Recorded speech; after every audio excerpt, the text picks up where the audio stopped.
Let's back up a bit. It's 2016, and Shin Godzilla has finally come out in Japan. While international fans have to be a little more patient, the wait wouldn't be too long. But around the time Godzilla had reached a new wave of popularity and has skyrocketed in the first entry of the yet-to-be-named Reiwa era. Shin Godzilla had catapulted the franchise's popularity in Japan that Godzilla 2014 wished it could. But little did we know we were getting more Godzilla, this time in the form of an anime. Some time passed and...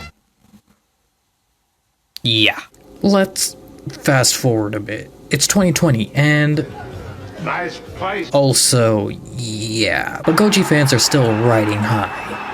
Sort of. Everything in terms of Godzilla was looking up from here. GBK is looking to not be the last film in the Monsterverse. Toho is set to start its own Godzilla universe, hopefully. And we finally got the Godzilla anime we wanted initially. Being a 2D animated series rather than being a 3D animated trilogy, as of now there's not really any Godzilla show that comes close to Singular Point, with the possible exception of Godzilla the Animated Series. With some generally good talent behind the series, being animated by two absolute powerhouses of Japanese animation, and to be internationally distributed by a service that's, and I can't stress this enough, internationally available. It has the potential of being a pretty good show, and having seen the first two episodes, I can say that there's definitely something here. And now that we're around the halfway mark, the show's shaping up to be a lot more promising than I initially thought, and something that the greater anime community could get into. So why's no one talking about it?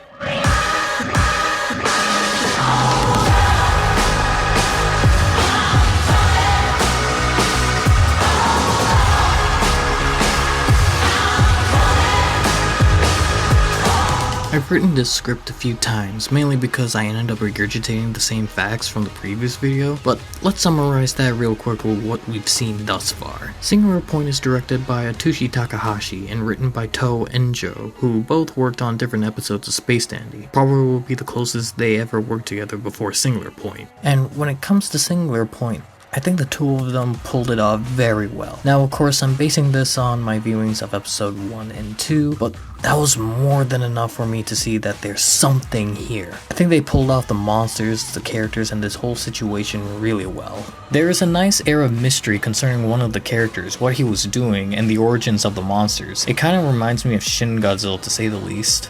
And on the subject of the characters, the two main protagonists are pretty charismatic and interesting from the get-go. We'll start with Mei. She's a graduate student who's pulled into the situation trying to help with an investigation on someone named Misaki Kyoku.